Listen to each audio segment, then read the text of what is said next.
pare, heto naman ang latest kay Tom Rodriguez. After 2 years, balik Pinas na ang aktor. Spotted si Tom sa Mandaluyong base sa IG picture na ipinost ng talent manager niya na si Popoy Caritativo. Pinusuan naman niya ng mga kaibigan at fans ni Tom.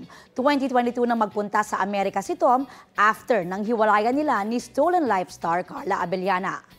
O ito pa ang isa sa need nating i-welcome ngayong araw ang grand arrival sa Pilipinas ni Miss Universe 2023 first runner-up Antonia Porcil.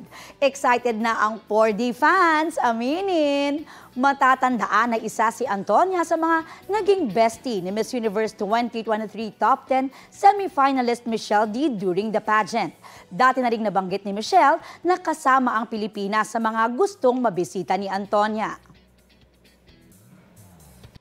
Kapuso, para sa mga maiinit na balita, mag-subscribe sa GMA Integrated News sa YouTube. Sa mga kapuso naman abroad, subaybayan nyo kami sa GMA Pinoy TV at sa www.gmanews.tv.